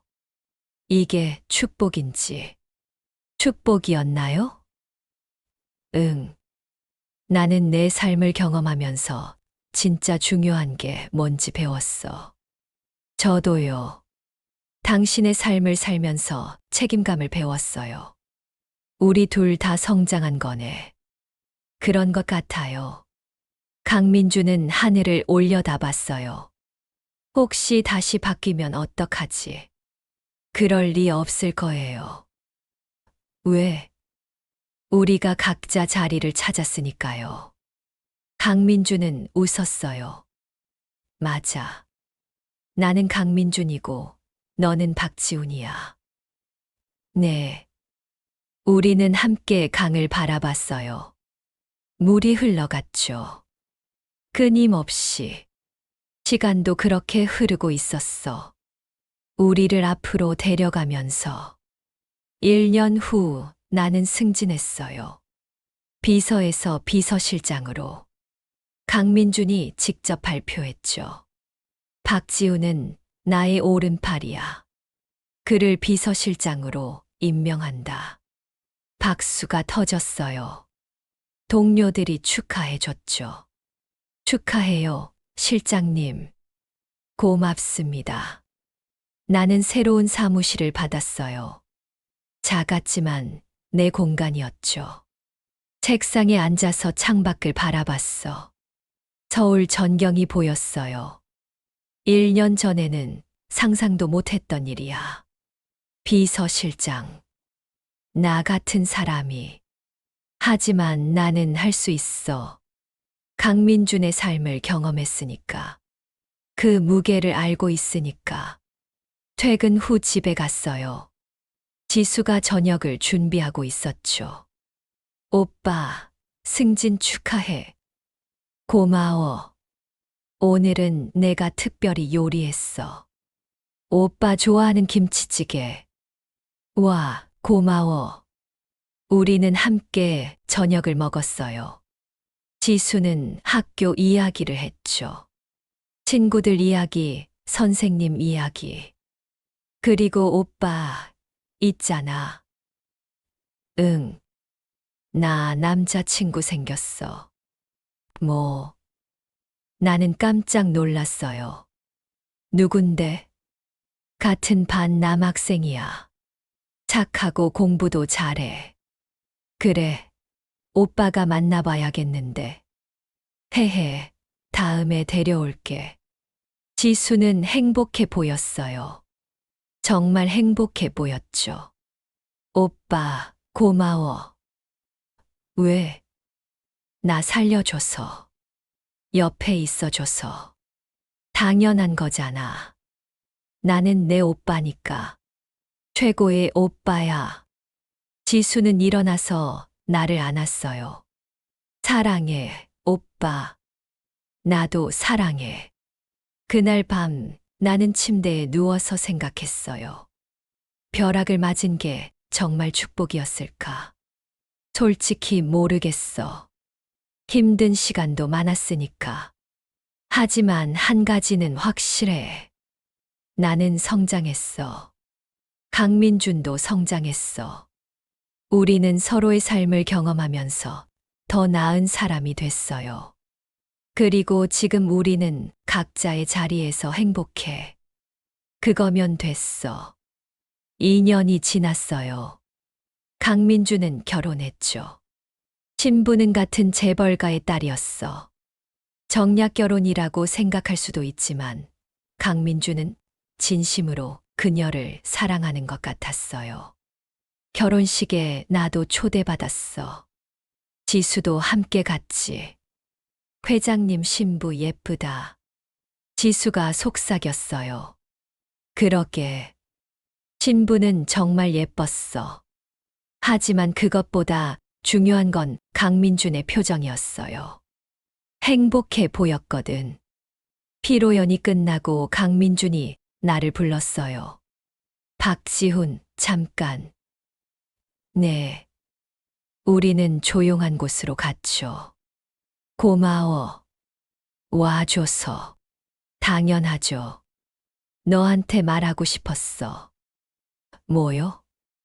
나 행복해. 보면 알죠. 진짜로. 처음으로 행복이 뭔지 알 것 같아. 다행이에요. 전부 내 덕분이야. 아니에요. 회장님이 노력하신 거죠. 강민주는 고개를 저었어요. 아니야. 내가 나한테 길을 보여줬어. 진짜 중요한 게 뭔지. 저도 배웠어요. 회장님한테서. 우리 서로한테서 배운 거네. 그런 것 같아요. 강민주는 나를 안았어요. 남자끼리 포옹이었죠. 고마워, 친구야.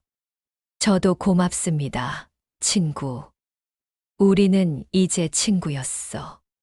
상사와 부하가 아니라 진짜 친구. 3년 후 나도 결혼했어요.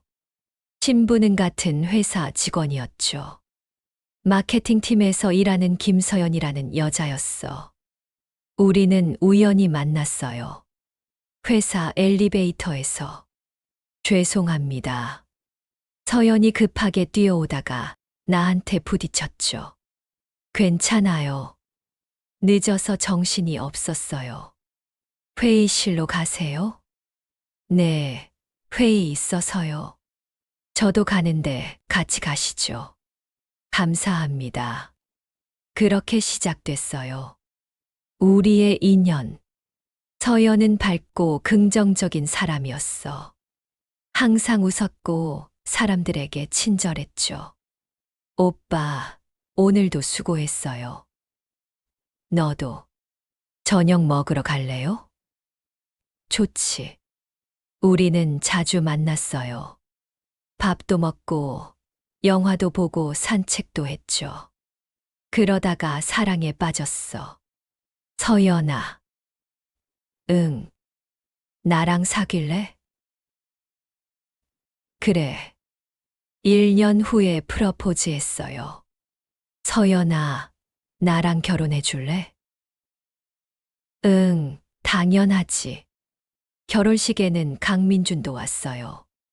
부인과 함께 축하해, 박지훈. 고맙습니다. 신부 예쁘네.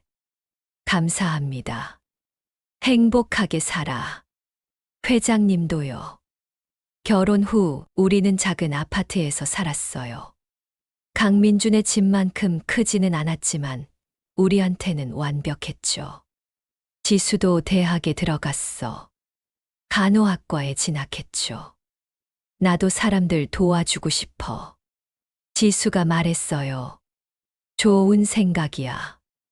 오빠가 나를 살려줬잖아.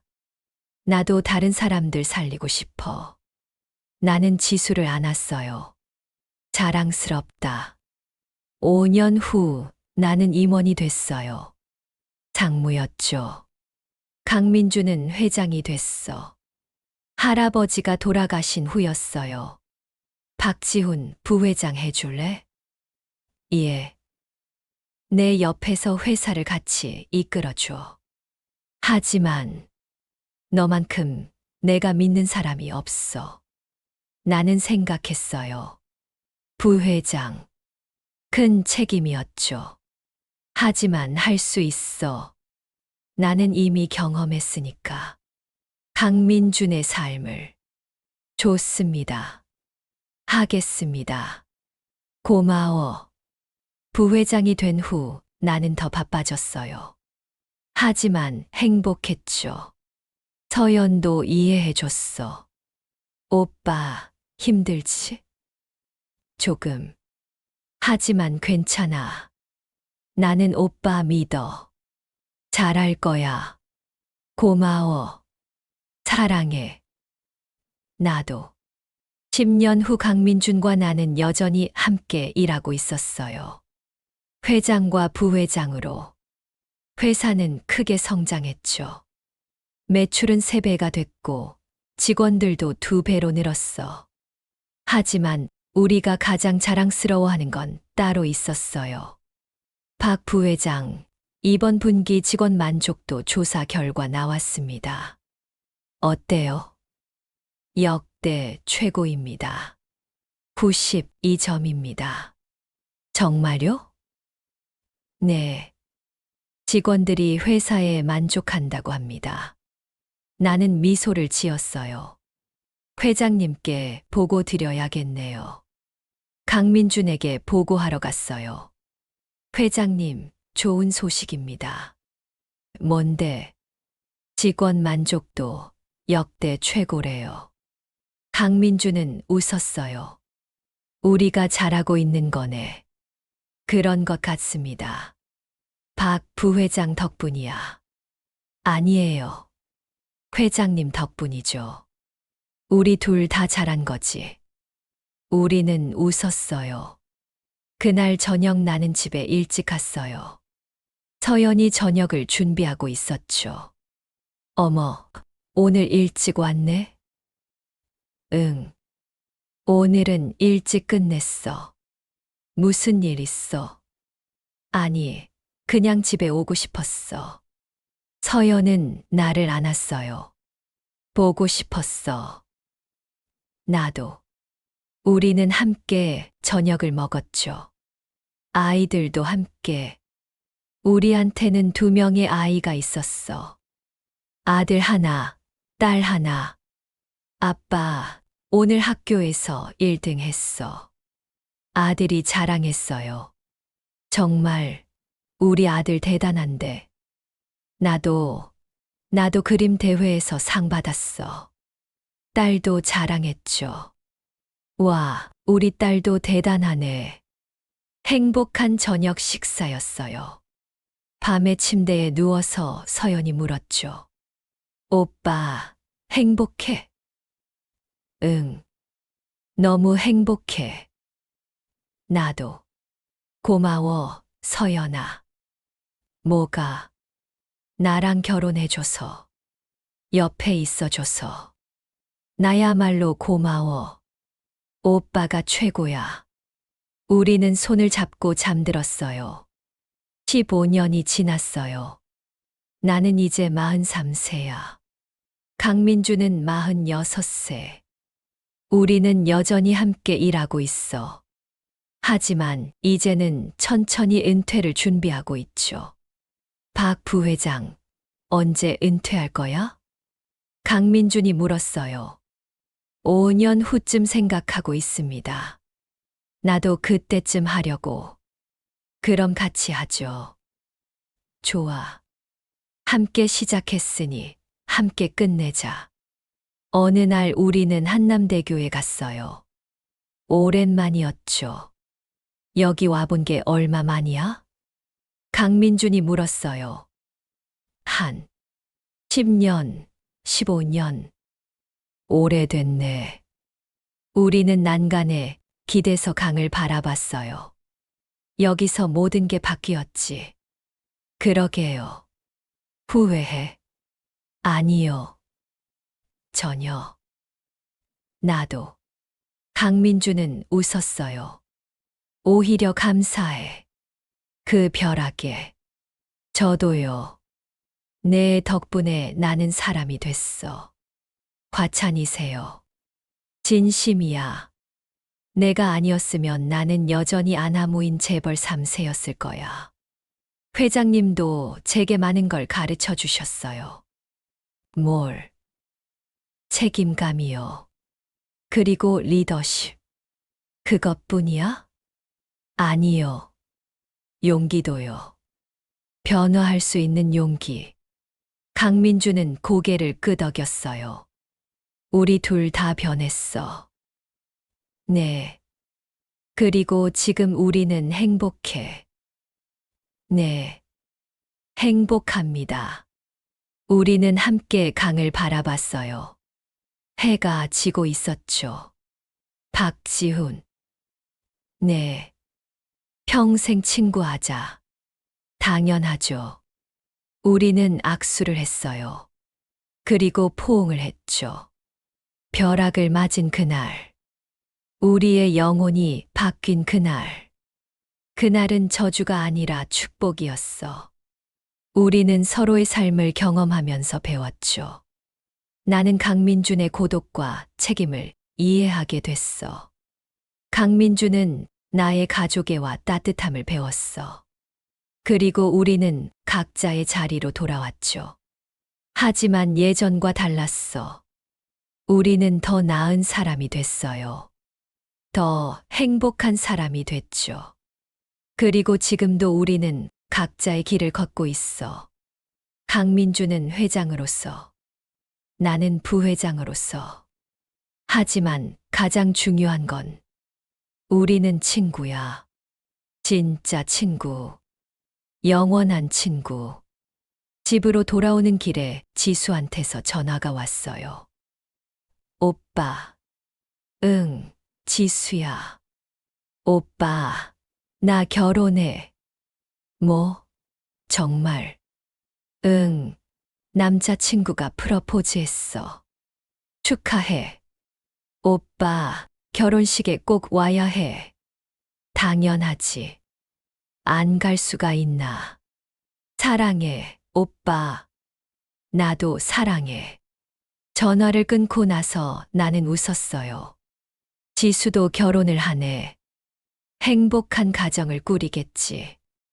나도 행복해. 서연도 행복해. 아이들도 행복해. 강민준도 행복해. 모두가 행복해. 그거면 됐어.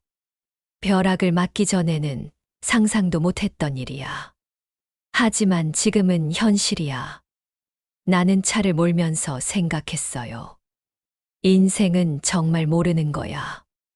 어떤 일이 일어날지. 하지만 중요한 건 그 일을 어떻게 받아들이느냐야. 나는 벼락을 축복으로 받아들였어. 그리고 그 덕분에 지금의 행복이 있어. 집에 도착했어요. 서연과 아이들이 기다리고 있었죠. 아빠, 오빠, 다녀왔어요. 우리는 함께 저녁을 먹었어. 웃고 떠들면서. 행복하게. 그리고 나는 깨달았어. 이게 바로 내가 원하던 거라는 걸. 가족, 사랑, 행복. 단순하지만 가장 중요한 것들. 강민준도 이제 알 거야.